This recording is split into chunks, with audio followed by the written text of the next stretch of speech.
Welcome to JetsCentral Radio with Mike O'Connor and Joe Caporoso from TurnOnTheJets.com. Everywhere I used to cop in Harlem, all of my Dominicanos right there up on Broadway. Pulled me back to that McDonald's, took it to my stash spot. What's up, everybody? Welcome back to Turn on the Jets Central Radio. We're back with our second ever episode after we got the inaugural one in the books last week. I want to thank Antonio Gray and Darren Walls one last time for coming on. Tonight, we're going to keep it rolling. We're going to have Brian Costello from the New York Post, one of our favorite beat writers out there. And we're also going to talk to Daniel Marcus from TurnOnTheJets.com, our site, obviously, focusing on a pretty popular and controversial article he wrote late last week about the Jets quarterback situation and Mark Sanchez. Before we hop into the Jets and the football talk, I'll give a quick RIP James Gandolfini, who we just got word passed on way too soon. Such a great actor, obviously, will always be best remembered for playing Tony Soprano, gosh, didn't call him Jets too long. Tony Soprano, and always made the state of New Jersey proud, and such a shame that he passed on far too soon. Anyway, we're back. I am back. Joe Caporoso hosting the second episode with my co-host Mike O'Connor. How you doing tonight, Mike? I'm doing good, Joe. What's up, Jets fans? We're ready to talk some AFC East tonight for the most part. Got a good show coming. Absolutely, and like Mike referred to, we're going to, until we get to Brian coming on a little bit here, we're going to focus on an article that we ran today that our whole staff contributed to, where basically we all discussed how we saw the AFC shaking out. The question was, how do you see the AFC playing out in 2013? And when I threw this question out there, what were your initial thoughts on it, Mike? Well, I mean, I really hate to just tell Jets fans the truth, which is no one's going to compete with the Pats this year, which really stinks to say once again. I think it's really going to be like the bottom feeders, the Jets, Dolphins, and Bills at the bottom. I mean, all three of them have the talent to scrap together 8 wins, I think. But I think realistically, the Jets will be shooting for about 6. The Bills and Dolphins could maybe go with their hype and get about 500, but I don't think anybody's going to shoot for the Pats. It's not realistic right now, even with all the trouble they've been getting. I mean, Hernandez, with what's developing, it sounds like he could be a serious suspect in this. I haven't been following it too closely, but definitely not going well for him. Yeah, I mean, it's a crazy story with Hernandez. And definitely. Obviously something that's going to be, worth to follow closely. But I think we were all kind of on the same page, whereas whatever New England goes through, they have Brady, they have Belichick. They're the best team in this division. I almost feel like if you're going to pick somebody else to win the AFC East this year, you're basically just, trolling or looking for a reaction, because why would you go against New England until, another team gives a reason to prove you otherwise? Even when the Jets were playing well, in 2009, 2010, they couldn't win the division. They went in through the wild card. I think really more of a point that, we were kind of debating on throughout, our writers was, I think Miami's a bit of an X factor in the division. Obviously, they had the huge offseason where Jeff Ireland's basically spending for his job right now. Went crazy contract for Hardline, the contract for Mike Wallace, Ellerby, Philip Wheeler, and then, trading up for Deion Jordan in the draft. It reminds us of, all the spent by Buffalo last offseason, and we saw, how that turned out, the expectations. So, is Miami a legitimate wild card contender, or are they going to flame out with the higher expectations, similar to how Buffalo did last year? Well, I think the Dolphins are definitely more legit than the Bills, just because for me it all comes down to E.J. Manuel. And with Ryan Tannehill and E.J. Manuel going at it, I don't see how, even with the talent around them, how E.J. wins that battle. I think he's underdeveloped. I never liked him in the pre-draft season, so I'm going to give the nod to Tannehill no matter what, even if there's some injuries on the Dolphins or whatever. I think Tannehill, it should be fun to watch him this year, as long as he's not playing with Jets. I mean, he was actually, great at times last year, surprisingly. He would, consistently throw for 300 yards. He was really impressive, kept the turnovers down. So, yeah, I mean, not excited to watch him because, of course, he's a division rival, but I think he can carry them. But definitely, I was more critical of their off-season moves than most were. I'm probably the biggest Mike Wallace hater out there. Not to be brash, but I just don't think he's a good receiver. He's not a complete receiver. He just doesn't catch the ball that well while he's fast, and he can be a game breaker because of his speed and he stretches the field. I just don't think he's that clutch receiver you want to be targeting about 10 times a game. It just doesn't make sense to me. And as for the linebackers, I just think they overpaid for Janelle Ellerby a little bit. especially Philip Wheeler, who I don't think fits the scheme. And then I was just never on board with the Deion Jordan pick. And not just because I was bitter because I wanted him as a Jet, but I just don't see how he fits in that defense right now. They're going to do a lot of moving around. I'm not sure they get their best worth out of him. Yeah, I think you made a lot of good points. I mean, the money they gave to Wallace is you're paying him to really be one of the 5 or 6 best receivers in the game, and he just doesn't have a complete enough skill set, or hasn't shown to have enough of a complete skill set to be that guy yet. I mean, you have to remember. I mean, he spent time playing across from Hines Ward. He had Antonio Brown and Heath Miller opposite him last year, and he was playing with Ben Roethlisberger, who was scrambling around, extending plays, and, you're creating a lot of big plays off, broken plays. With Tannehill, who did look good at times last year and certainly has a bright future, what's concerning is that Miami still got question marks up front, particularly at the left tackle position. And with a guy like Wallace, his value is going to be obviously getting down the field as a vertical receiver. And is Tannehill going to have time to get him the ball down the field? Is Wallace going to be able to handle having coverage rolled to him, consistently? Can he do more than run, a deep post or a go route? I mean, they gave a lot of money to Brian Hartline to play opposite him. And Hartline, a pretty good player, but a guy who, had a monster game against Arizona last year. And beyond that, his production was, pretty average. I mean, it definitely was overpaid, on the money they gave him. And with defense, I'm not sure that they got better by losing Dansby and Burnett and adding Wheeler and Ellerby. I know they spent more money for those guys, but I'm not sure their front seven's drastically better unless Deion Jordan has a monster rookie year. This is a team that definitely has talent. On paper, has more talent than Buffalo and the Jets, but are they going to put it all together? I mean, I would not be shocked if they were another 7-9, 8-8 year, and if that happens, you got to figure Jeff Ireland's probably going to get fired. Yeah, I can definitely see that happening. I'm actually really shocked Ireland's still around after all their drafting woes in the past couple of years. And even with my dislike for the Jordan pick, I do think they kind of pulled it together this year. I like the Will Davis pick later in the mid-rounds. He was a really good press corner from Utah State. And Jamar Taylor is another corner who he's probably my favorite corner value-wise in the whole draft. So I got to hand it to him there. And I do like how their secondary is turning out with Rashad Jones back there from Georgia. He's turning into like a really big force back there. And Chris Clemens is still an average safety, so I got to hand it to them. If their linebackers turn out to pay off the money, I mean, they could have a fearsome defense. But right now, I just think the big question on defense, and I don't know how they're going to have the money to sign some of these guys back in the following years with how they just went all out spending this year. So it's definitely a question. Kind of a make-or-break year for Ireland and the whole team, I would say.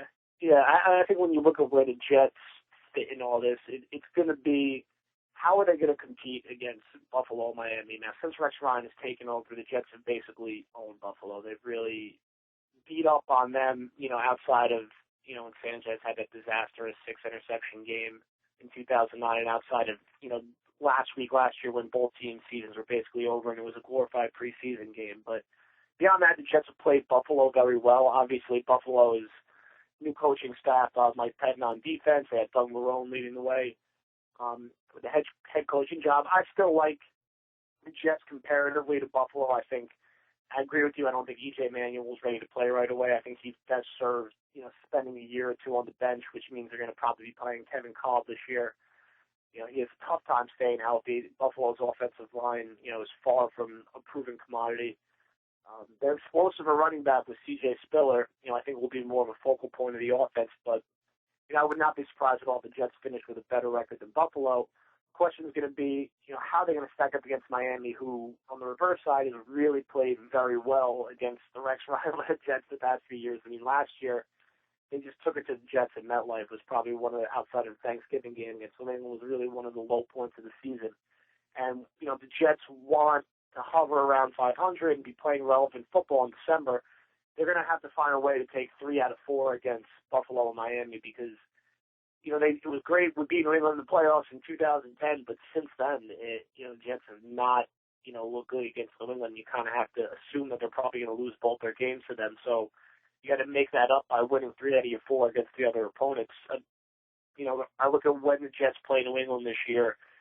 Very tough getting them in week 2 right out of the gate because something that Mike Lombardi, guys, the GM on the Browns now used to always reference whenever he was, on radio or podcast is that when you have a team, you do that quick turnaround to a Thursday game, teams that have an established quarterback and an established offense are it's much easier for them. They don't need to put the time in for game planning. They're comfortable. They know what they're doing. And, if you look at some of the games last year, like when the Giants just beat up on Carolina, Eli Manning, quick turnaround, he was fine. The way that some of the better teams with better quarterbacks play in those Thursday night games, that's going to be, a hell of a challenge for the Jets going up to New England on short rest. Yeah, I think that's a good point. I think that point alone shows why, realistically, the Jets and the Bills just won't be contending this year, no matter how well Geno and EJ play at times. Because if they do fall behind, if their defenses don't hold up, I just don't think either Sanchez, Geno, or EJ Manuel are going to be able to do that. And I think that Tannehill actually can. He showed some poise last year. So, now that I think of it more, the Dolphins have a higher ceiling than the Bills, but realistically, I think the holes will just bring them down to another 500 season at best. It should be interesting to see how it plays out, but the Jets definitely need to take 3 out of 4 of those games. You're right about that, because if they go 500 with those games, it's not making any improvement from the last years when they played Buffalo well and then just totally didn't show up to play against Miami numerous occasions. So I definitely think with a team with obvious less talent, you need to step up in areas where you can, and that's just beating divisional opponents who are around your skill level. So that should be interesting to watch for sure. Yeah, I think most of us were in agreement that this was probably there's probably only one playoff team coming out of the AFC, and it's going to be New England. And what we see with New England every year is that they usually kind of start a little slow out of the gates. They're 3-2 or 2-2, and everybody starts questioning whether is this it? Is this a year? And they just find a way to pull it together. They find a way to take care of business, win 10, 11, and 12 games, and win the division yet again, and usually get themselves a bye week in the process. So, despite Gronk's health issues, and despite they have having a very, very weak group of receivers right now, unless they bring Brandon Lloyd back. They are very thin at receiver. They still have, like we said, they still have Brady. They still have Belichick. There's still plenty of other talented pieces spread throughout that team, and I don't think there's, going into the year, I wouldn't put them on the same level as the Ravens or Broncos, but really once you get past that, they're right there as one of the main competitors in the AFC again.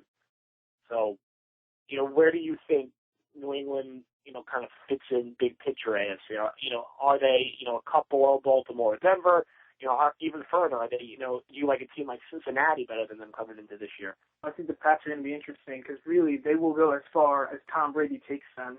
Literally looking at the depth chart, Michael Jenkins from Minnesota is starting for them this year next to Danny Amendola with Aaron Dobson, a rookie from Marshall, behind them, and then Donald Jones from Buffalo. It's just a makeshift core of receivers, and I don't think Tom Brady has ever dealt with any worse receivers, and that's a bold thing to say, considering how bad his receivers have been in the past.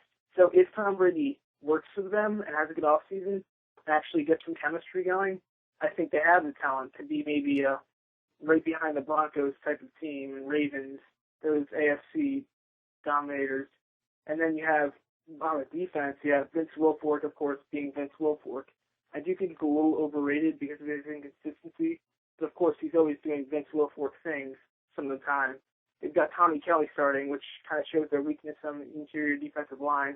So I think there's holes everywhere, and they're trusting a lot of youth that they pulled from nowhere, the free agency and the draft.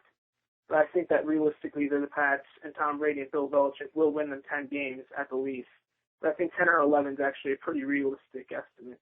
So I think they should compete with, teams like Cincinnati, maybe the Steelers, if the Steelers get back on track. I think that's a realistic place to put them.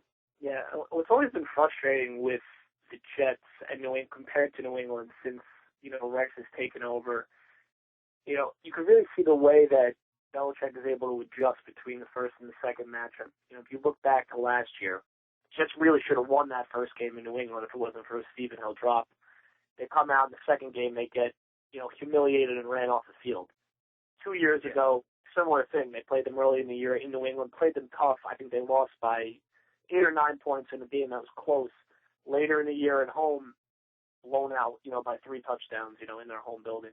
And even going back to, 3 years ago, the Jets beat New England in week 2, and then they had the Monday Night Massacre. They lost 45-3 in the late season matchup. So Rex has got to find a way where, the Jets have this pattern where they're very competitive in their first matchup against New England, and then later in the year they they don't just lose, they lose by a minimum of 20 points. I mean, in all three of their second games the past 3 years, the margin of defeat, I believe, has been like 42, 21, and like 28 or something ridiculous. So, regardless of New England weaknesses, the Jets have to find a way to adjust better to the way that they're matching up with them, because it seems like whatever Rex is throwing at them in week one, the first matchup is, holding off and working pretty well, but when New England has that game tape, it just gets real ugly in that second matchup. Yeah, of course. It should be interesting how it plays out for sure.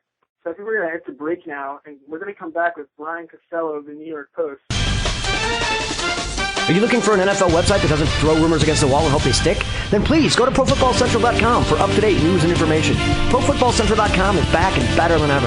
We're dedicated to being your #1 NFL fan site, so come check us out at ProFootballCentral.com and experience the difference. And we are back with Brian Costello of the New York Post, Jets beat writer, one of our favorite guys on the beat, the past couple of years. And we're just going to hit him with a few quick questions here about his early impressions of the team from minicamp and this offseason, the first offseason under new GM John Idzik. And I actually want to start there. What are your early impressions of him? I think the tone around the organization seems to be a little different. Everything seems to be being held a little closer to the vest with Idzik, but what's your early impressions of him, and what's kind of like the chatter about him around the building? Yeah, I think naturally it was going to be a little quieter when he came in. People were kind of walking on eggshells for a while, not knowing who was going to go after the draft and who he was going to keep. But I think he's impressed people with his intelligence and the way he approaches the job. I think he's won some fans over. It's hard to tell right now what these moves will look like. He kind of came into a weird situation, getting into the salary cap. Those moves were pretty obvious. We all saw those coming, and then he seemed to go the bargain route on free agency out of necessity, and also I think with an eye towards 2014. And then the draft, clearly the approach was best player available, and he stuck to it. But we really won't know for a few years how this offseason looked. It's too early to tell right now. That's an interesting answer, Brian. Awesome to have you on. I was wondering about some specific players and positions. In camp, how has Mike Goodson look? Because I know he came back after his court date and everything. Yeah. And has there been any sort of backlash from all the incidents? I haven't noticed any backlash at all, and obviously there was something was said behind closed doors with Idzik and Rex to him, but we're not privy to that, and publicly they've said they're not going to talk about it until the court proceedings play out and they see what happens. As far as in practice, we didn't see a lot of them because he was out for, I can't remember how many, I guess the first OTA he was out for that we watched, and then he was back, and, he was kind of working his way in slowly, and with all these running backs, they were splitting the carries, and also in the spring, they barely run the ball at all in practice because they don't have any pads on, so it's kind of useless. But we saw him show his speed around the edge, and he has remarkable speed. I remember one pitch play specifically where he busted it around the corner and was gone. So, he clearly has the talent and the attributes. It's a matter of him putting it together as something he hasn't been able to do in Carolina or in Oakland, and staying on the field. Injuries have been a big problem for him. All right, so inevitably we have to ask about the quarterback situation. What did you see comparatively between Sanchez and Gino in these first practices with the full team? Does Sanchez seem substantially more comfortable out there on the field than Gino? Did Gino look overwhelmed? Trying to consume Marty Morningway's offense? Other than the first OTA when Mark threw the 3 interceptions, Mark really looked ahead of Gino, which you'd expect at this time of year. Really, he obviously. Even though he's learning a new offense, everyone always says, the plays are all the same. It's just terminology, it's different and things. But he's also faced Rex Ryan's defense for all these years. So I think he recognized some of the things he saw in practice better than Gino. That being said, just a strictly arm competition, Gino would win. Gino has a really strong arm. Some of the throws he made were really impressive. And he started to come on at the end. He looked a little bit better toward the end of the OTAs and minicamp. So I think it's going to be interesting to see after this 6-week period when he's away from the building and he can kind of digest all these plays and do whatever he's going to do to get ready for training camp, how he comes back in training camp, because I think the expectation is with the Jets for the whole offense is it's going to be a refresher course in Portland. It's not going to be, they're not going to be holding their hands and teaching them the offense. It's going to be, okay, this is what we learned in the spring. Here's a refresher. Let's go do it. So it's going to be interesting when the speed picks up, and also when the first preseason game comes, because the things I've read on Geno, where he struggled a little bit against the blitz. Now in practice, they don't hit the quarterback. Rex blitzes all the time, but sometimes it's a judgment call whether it's a sack or not. You guys will see when we're tweeting stats from those practices or writing about it. It's a judgment call whether it's a sack or not, because sometimes the guy runs away and the defender kind of stops. So it'll be interesting to see when they face Detroit that first preseason game and then Jacksonville in the second game. I think that's where this competition is going to be decided, is how the two look in those games. Sounds good. All right, so I was wondering about the safety position, to be specific, and the free safety position, because I know DeJuan Landry's got the strong safety lockdown. So I was wondering, has there been any separation between guys like Josh Bush and Montez Miles and Antonio Allen for the starting free safety spot in minicamp? Well, Miles struggled to get on the field a little bit. He had some injury issues. I think Josh Bush kind of separated himself toward the end there in minicamp. He passed Antonio Allen on the depth chart and took the starting job. And Bush kind of fits the free safety mold better than Antonio Allen, who played close to the line of scrimmage in college. So I think Bush is the front runner for that job. That being said, I talked to Dennis Thurman about it a few weeks ago, and he said they're going to play Jaquan Jarrett, Antonio Allen, and Josh Bush a ton in training camp. Like he said, they're going to be so tired because they're going to get just rep after rep after rep, and they're going to play in the preseason games. The idea is by the time the season comes, they're going to feel like they're in their fifth game of the year already because these guys have such little experience. I also could see them using Antonio Allen as a third safety. I mean, you guys know from watching Rex all these years, he likes a third safety. Eric Smith filled that role, Brodney Poole in the past. So, just if Antonio Allen doesn't win the starting job, I could still see him getting a lot of play in that old Eric Smith type role. Yeah, definitely. All right, real quick, before we let you go, I just got to ask, just curious, why do you think that Terry Bradway is still employed by this organization? He survived being demoted from the GM, and he survived the regime change here. And I'm not saying, when he first started, he didn't have a couple of successful drafts, but, the entire body of work, from the Doug Jolly trade to the Justin McCarron's trade to taking Mike Newton in the second round.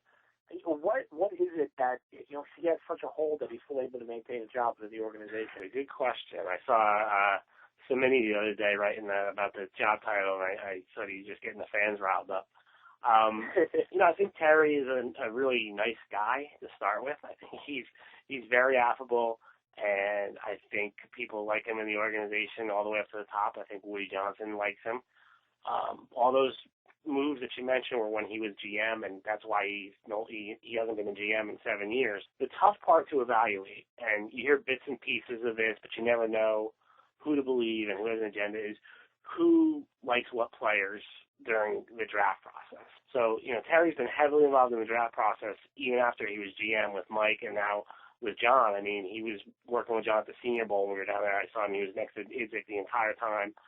So, is he responsible for Vernon Golston? People say no. Is he responsible for Muhammad Wilkerson? I don't know. There's a story that he loved Russell Wilson 2 years ago or last year. He really wanted to draft Russell Wilson to the point where they were calling him Russell Bradway. So it's hard to evaluate what players guys are responsible for. And we fall into this trap with Rex. People are always asking, is this a Rex pick or not? They keep it very close to the vest, even the older regime. You didn't really know, who, was it a scouting decision? Was it Joey Clinkscales? Was it Bradway? Was it Mike? Was it the coach? So that part is tough to evaluate. So Terry's personnel record might be a lot better than we give him credit for. All right, but I know the fans are sick of Terry Bradway. Every time his name comes up, people just go crazy. It's true. It's true. You make a good point. You never really know, who's actually, pulling the, trigger on the picks or who's fighting for what guy in the war room. But exactly. Mike was a guy who listened to a lot of people. Mike recognized that his strength was in personnel, and he listened to different people. So, it's hard to evaluate. Obviously, Terry's record as a GM drafting wasn't very good after after the first year or two. So it'll be interesting to see how he works with Graves now in the organization and how that power structure kind of plays out moving forward. Yeah, and I don't really understand. One of the questions I need to get answered is I don't really understand what the director of football administration does.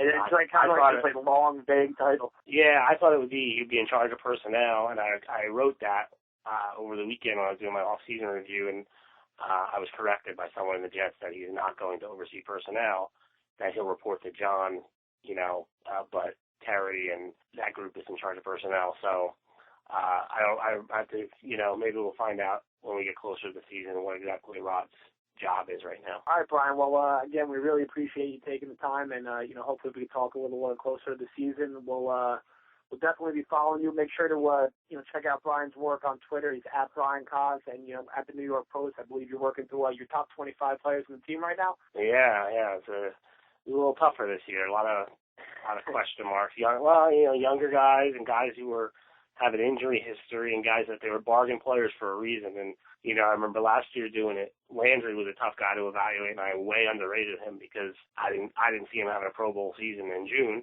and then he came on and had a Pro Bowl season. So it's just kind of something fun I do for this downtime right now. Absolutely. Well, we'll make sure to follow that. And, thanks again for coming on. Really appreciate it. All right, thanks, guys. All right, we are back. I want to thank Brian Costello again for coming by on the show. A really good spot from him. We are now going to bring on one of our newest additions to the staff at Turn the Jets, Dan Marcus. Happy to have him on board, and we're going to focus on an article he wrote, actually his first article for Turn the Jets, about Mark Sanchez, which got quite a response on the site, a furious debate. It's something about Sanchez where an article about him, it's just amazing how impassioned people get on both sides of it. Talk a little bit about, what, your thoughts on writing that article and, seeing some of the feedback to it there, Dan. Oh, well, I've been a Sanchez apologist for the longest time. I really feel like he could have been really good. We saw flashes of what he could be in 2009 and 2010, especially in the playoffs. And then, I feel like the Jets front office, they wrote the book on how not to develop a starting quarterback. In 2011, they gave him an O-line with no depth and a terrible right tackle. And I feel like the day the music died was in Baltimore in 2011, where he got no protection and he just got destroyed. It was a debacle. I never, the light went out of his eyes at that point. And I'm just like, listen, the guy does everything right. Theoretically, he never throws anyone under the bus. He says all the right things. You never hear about him in the tabloids except he's, dating beautiful women, but Derek Jeter does it all the time. So, the fact that he just turns the ball over, it's inspired so much animosity. It's like the A-Rod complex. I liken it to. You know what I mean? Because, A-Rod's a great ball player, but just people don't like him as a person. I feel like that's the same thing we do with Sanchez. Yeah, I couldn't agree more, and I'm someone who always categorized myself as a Sanchez apologist as well. I really, even up in, to the beginning of last year, I was very staunch in defending him and saying that, again, like you said, this was a team that did a terrible job kind of in the offseason leading into 2011. This is a guy who's had different top-tier receivers every year of his career. He saw Cotry and Edwards replaced by, Burris and Derek Mason. He watched the offensive line kind of crumble around him. And same thing with the running back position that, after Thomas Jones left and Ladainian Tomlinson gradually started to have less of an impact on the offense. They were never really able to get a playmaker at that running back position who could, more routinely bail the Jets out. Obviously, you can't find too many excuses for last year. Yes, he had a very weak group of tight ends and receivers, but, some of the turnovers, particularly games that were really kind of the final straw for me were, the Arizona game, the Tennessee game. You were just watching him, and he just seemed so lost at that point. You were wondering if, can he really work his way back? I'm just always amazed that by the number of Jet fans who seem to really just want to see him do poorly. And even in this upcoming year, you feel that they're rooting against him not to play well, which makes no sense because it blows my mind because, Jet fans love Chad Pennington. They want Chad Pennington back in the organization. They have all these great memories of him. And I feel like 5 years from now, Jet fans are still going to hate Mark Sanchez. They're going to want him to, nothing to do with any of his memories. And yet he was a part of 4 of the probably 6 or 7 biggest wins in franchise history. That playoff win over New England outside of the Super Bowl, what was a bigger win for the Jets organization? He played terrific in that game. So it blows my mind how people just seem to hate him and root against him. Yeah, I totally agree, and that's kind of why I wrote it. I mean, in 2010, the guy was winning us games. You gave him the ball at 2 minutes, and there was no one else I'd want with the ball in the league at that point. He kept pulling us out when it mattered, especially against Houston. 2010 against Houston was amazing to me. The defense blew it. It was amazing. That throw to Edwards against the cover two when he fit it in. I mean, that was a big time throw, and he made other big time throws those 2 years. So, really at this point, we're three Sanchez apologists here, because I know Mike referenced that he was as well. Let's just kind of go around real quick. How do we see the quarterback situation playing out, and what will you think is the best way for it to play out, basically, for the Jets? We'll start with Mike, then we'll go over to you, Dan. I've been on the Geno bandwagon as soon as we drafted him. I wasn't exactly all for drafting him, but once they did it, that was kind of the nail in the coffin for me with Sanchez. I mean, once you draft a guy like that, you want to play him so he can learn as soon as his rookie season, so he can prove to you that you don't need to look at a quarterback next year. So I think that's the main reason. So I think we're definitely starting Geno. I think we have to, just for the franchise's sake, after such a disastrous season last year. They want to kickstart the Idzik era really fast. I think Geno's just the way to do that.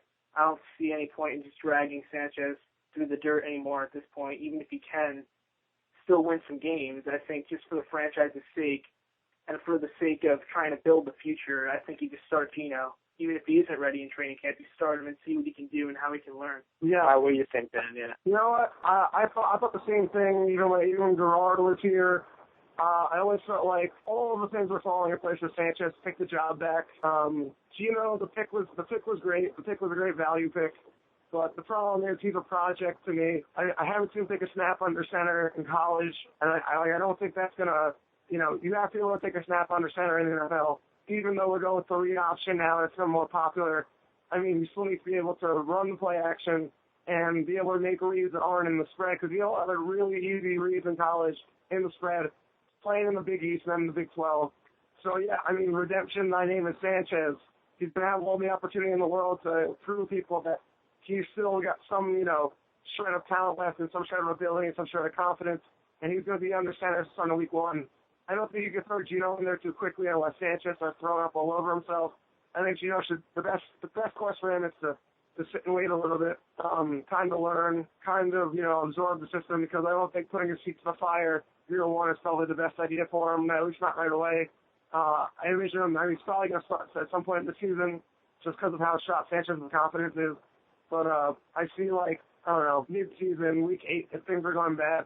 But, the fact that Rex is a kind of a lame duck coach with his job on the line, he's going to go with whatever gives him the best chance to win. And if it happens to be Sanchez, then I don't know if even Geno starts this year. But, if I'm looking at it from a standpoint of, who's going to give us the best chance to win, it still is Sanchez, provided that he's not a shell of a man.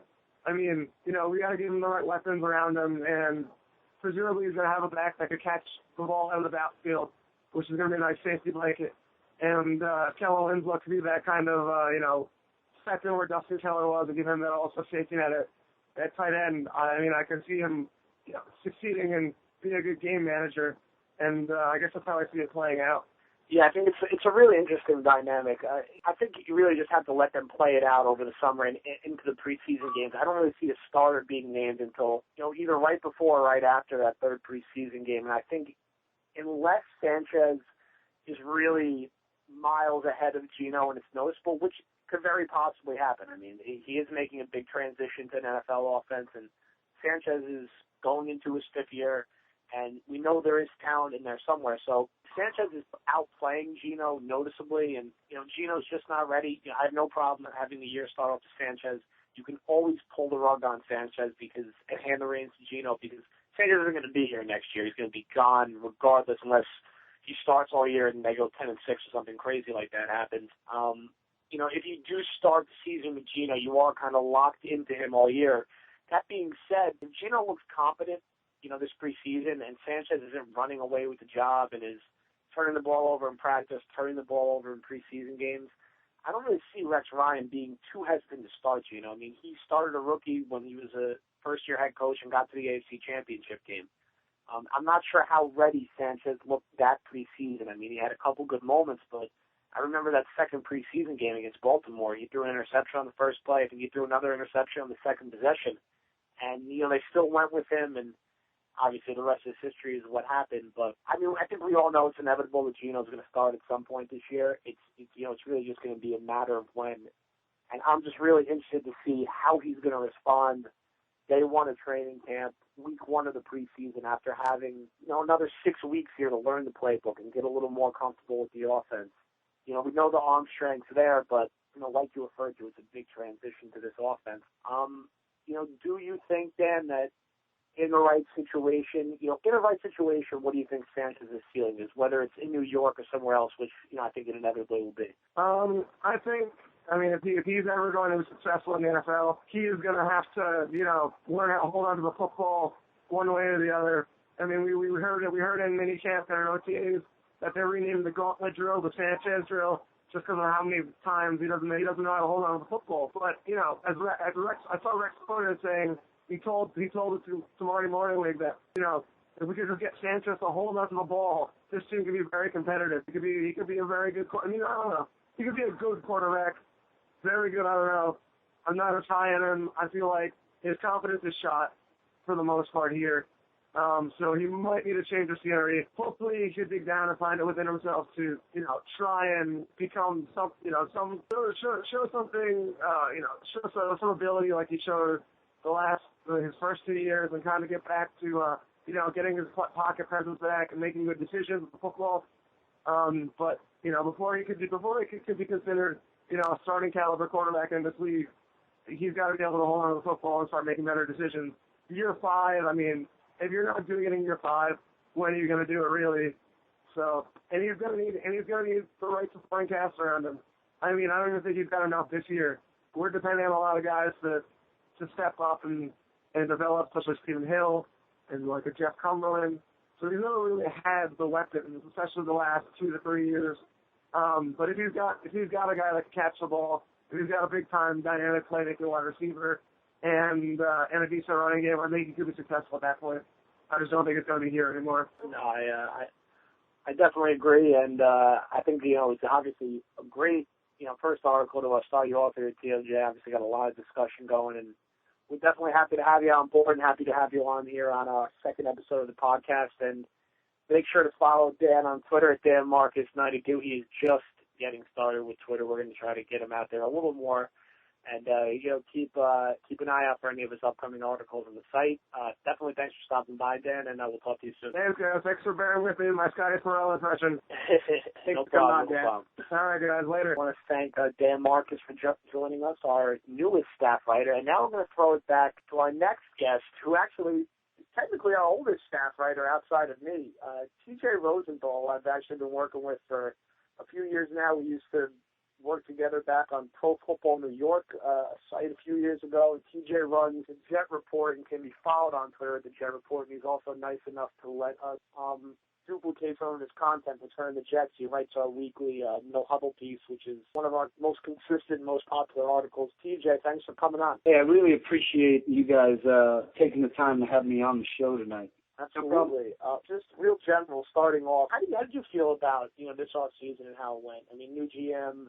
Obviously, there's been a lot of people leaving, a lot of people coming in, both in terms of front office and players. What was your overall impression of it? Want to know the truth? It seems very muddy to me right now. It almost has that feel, a little bit of Sandy Alderson, the way he's running the Mets, in that you kind of have a feeling that this guy, John Idzik, based on what he's at least been around, has a concept of what to do in terms of maybe gutting the thing and putting some new talent in there, maybe even modernizing the team, going for speed, maybe a different type of offense. But I don't know how much he's able really to play with at this point. Obviously with Rex Ryan and Woody Johnson, wants to keep Rex around. We don't know really what that commitment is to Sanchez. Obviously it contracts, Sanchez's contract's hamstringing Idzik a little bit, but the off season to me, I see some moves that I like, and then I see some where I'm thinking to myself, man, we have some danger zones. Antonio Holmes, he might not be playing. It goes from the publicist to he's out till week 4. You know how that goes. And if you look past Antonio Holmes, you might be in the same spot you were last year, minus, a Chaz Schillings and add in an Obamanu. So, Itzik isn't sleeping and obviously is aware of that. Maybe there's not a lot he can do. But, we bring this up sometimes. We say, well, can't you back that up and look for a disgruntled wide receiver 2 or 3 out there and, assume that Holmes won't be there? So when you ask how does the off-season going or how has it gone, I say to myself, there's some things I like. Goodson's been brought in. They brought the running back in from New Orleans, so they obviously are aware that Sean Green and that type of runner is not what's going to be working now. But there are other places and other units where I say, are we all seeing the warning signs here? And what's preventing us really from backing that up? Is it really only a salary cap issue here? So I don't know, I tend to feel good about it, but at the same time, I'm just hoping that they're seeing the same thing, Yeah, I think you made a really good point in your last article about fear kind of around this group of receivers, because it's something that we keep coming back to on the site, and we kept coming back to on the podcast. This group of receivers with Holmes is not even able to run as of right now. I mean, who knows if he's going to be able to play week 1. Stephen Hill's recovering from an injury himself. He had fluid in the knee during minicamp. He was dropping passes. It's scary right now because we saw what happened last year when you were starting Marty Gilliard and Clyde Gates at receiver. It's frustrating and it's not easy for the quarterback, and you'd hate to see Sanchez be put through that again, or Geno Smith start his NFL career with dealing with that kind of group of receivers. Kind of staying on the offensive side of the ball, when you look at the quarterback, situation, I think, you were Sanchez guy, similar to me over the last couple of years, thought, had faith in him that he could play well if he was in the right situation. Would you be comfortable with, seeing Geno Smith start from day one, and do you think Sanchez could, put together a year kind of similar to what he did in the stretch run in 2009 and 2010? Well, I bring it back to this with Mark Sanchez every time. When the Rose Bowl was going on and they were playing Penn State, I was watching it and talking to a guy who's a friend of mine, the defensive coordinator for a big-time high school in California, and I said, this guy is so exuberant and so energized and so confident, I think we got to move up in the draft and press reset on this Forrest. And I didn't realize they really actually could make those type of moves to get to Sanchez. But when I think of Sanchez now, I think he's almost the opposite of that guy. He has no exuberance. He's as quick to mope as any player on the team. So, which Sanchez are we talking about? I almost wish he could go back and watch the game films of that, and with it being nothing to do with his athleticism, look how he's carrying himself. And if he can't get to that point in some way and be able to shake off mistakes, I don't know that what we're going to be doing with him will have any sort of long-term viability. How long will it last? The minute he has a downturn, it's going to cave in with him.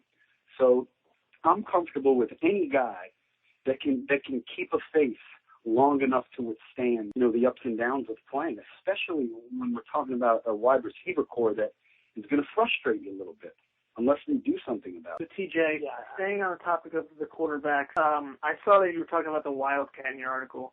Do you think that they're actually going to roll with this, and is it a good decision to actually incorporate some Wildcat when some bigger issues are at hand, like you pointed out? Well, look, what I mentioned in the piece, I'm standing by that until we see something different. I appreciate that Rex Ryan recognizes, as a defensive coach, that preparing for a run option at this point, he had so much trouble with Kaepernick last year, right? We all remember that. So he's thinking to himself, man, I'd love to do that to other teams. And I get that. But if you don't build the foundation of the house, and you're just trying to get by on that 10 to 12 play package, it wastes time in practice. You're never going to be smooth enough in the transition of the personnel groupings going in and out. I mean, look at Sperano last year. It looked like Grand Central Station. 30, 50, how many people were running on and off the field? There were 2 seconds left to snap it by the. So, what's going to make that different now? Are the Jets going to run something off the field cleaner? How's Sanchez going to deal with that if he's hot to come off for a play? I think what they should do is be able to focus on a short-range passing game that keys in on accuracy and getting the ball to targets they want. Don't settle for Hayden Smith in the flat, which I fear. Look for Jeremy Curley the first time. Make him like a Welker. and Sanchez be able to make that throw. If you're doing that, then I can live with another package. But I think he's using it as a cover-up for the fact that he doesn't think he can. And that's what scares Rex I'm talking about. Let me ask you, last season as a whole, with the entire team situation, and with the Thanksgiving game, and with everything, all the other nonsense around the year, where do you rank last season in terms of worst seasons to follow as a Jets fan? For me, again, I'm 26. It's up there for me because even though they were only 6-10, the more I think about it, there was such a limited amount of enjoyable moments in that season, and everything was just so painful to watch, and just on the field too, the way they were playing was so disorganized and sloppy, and even the games they were winning were, I'm talking about when they beat Arizona and Jacksonville, and how that Tennessee game even played out. Was that one of the most frustrating seasons you've seen as a Jets fan? I think in a different way it was, and maybe one of the top ones. And the reason is the Jets historically, when they've been poor, have almost prepped their fans for it. Through the Kotite years, you knew what was coming. With some of the other coaching staffs, you're coming off these struggling seasons. The football follies was part of what this team was. They bring you to a certain point in the game, and then when the game was on the line, something that had never been seen on a football field before would occur out of nowhere and go against the Jets.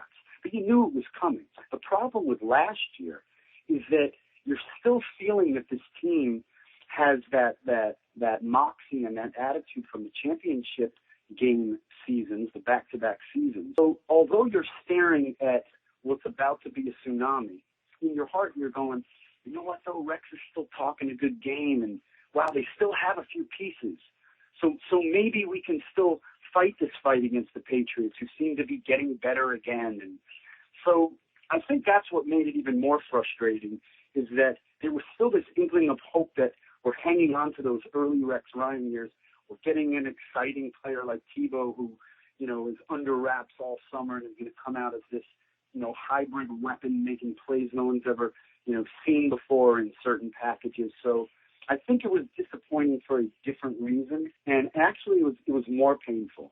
It was more painful than going 3-13 and knowing you're going to. I think it's a good point. I agree. It was a very, very frustrating year from start to finish, and obviously we could only hope that there's some kind of bounce back this year, and Rex could do enough where he shows enough progress as a head coach, and the young players on his team show enough progress where he's going to get another chance. I wrote an article, and this will be our final question before we wrap it up, where I was discussing Rex Ryan's job security. And my thing is, it's hard to kind of put a number on wins, but if this is a team that is 6-6, 6-7, playing meaningful games in December, and you're seeing the younger players progress, I'd like to see Rex back. I think he's building something up front with Wilkerson and Copeland and hopefully Sheldon Richardson. And, I don't want to see those guys being thrown into a new defense. And I don't want to see a new head coach come in and fire Marty Morningway, and now Geno Smith learning his second offense in 2 years. Do you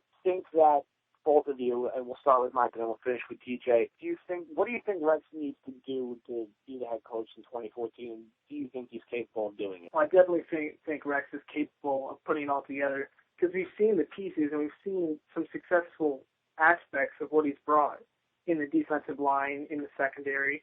Basically what we thought he was going to bring, because of course he's a defensive minded coach. But I do think he just gets distracted, kind of like TJ said.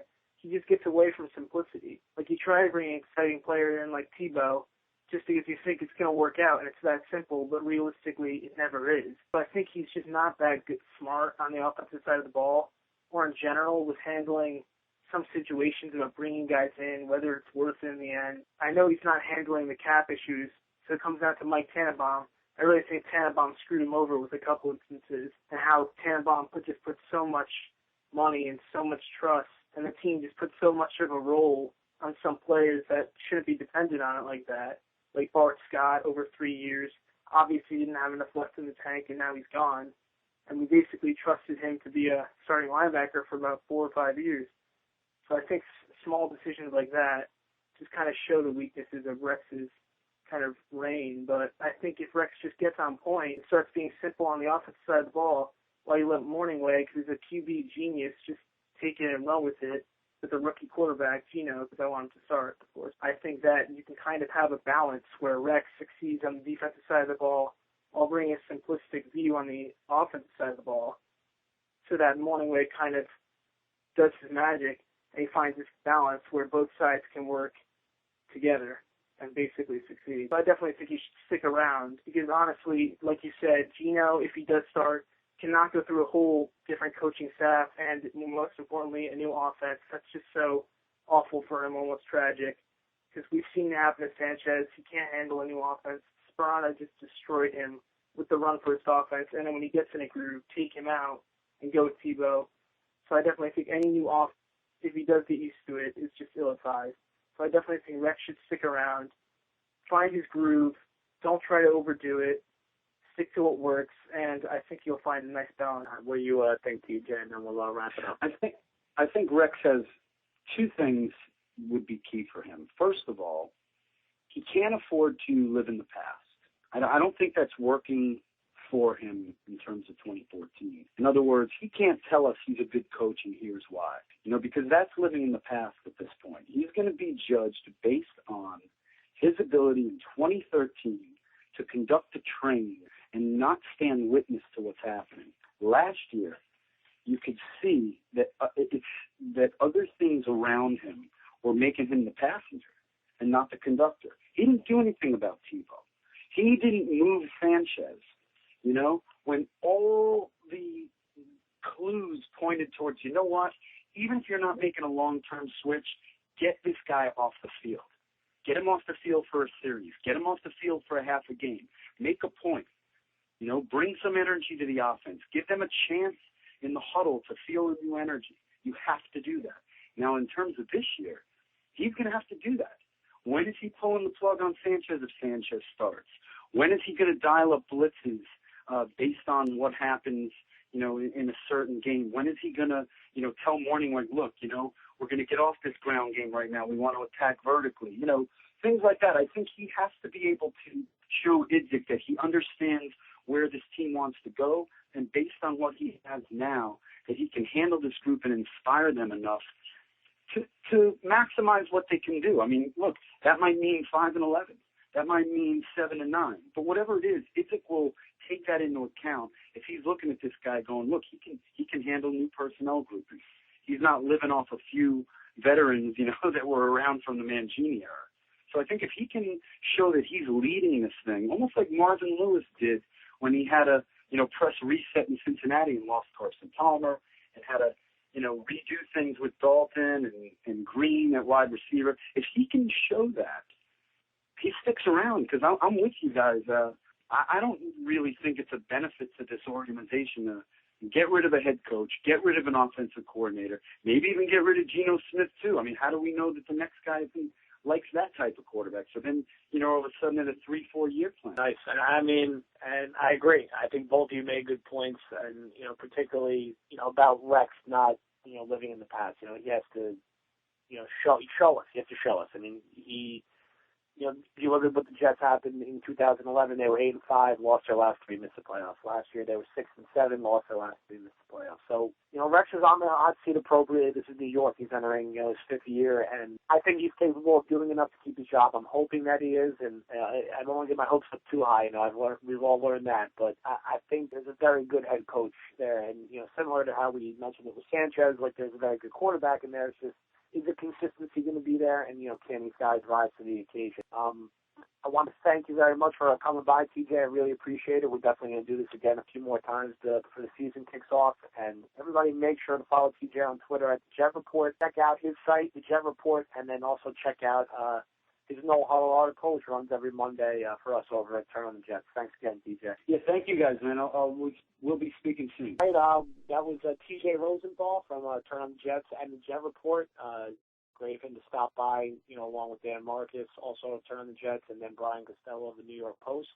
Real happy with everything that came together.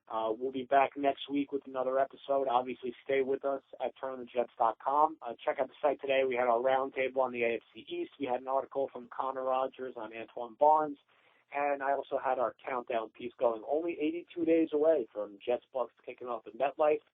Mike, what do you have coming up the next couple of weeks that the readers should look for? Well, I have an article coming out on Josh Bush and Antonio Allen and kind of their roles this season, because we could see a lot more snaps than we ever imagined they would get this year. So I'm still pretty busy finishing up school here.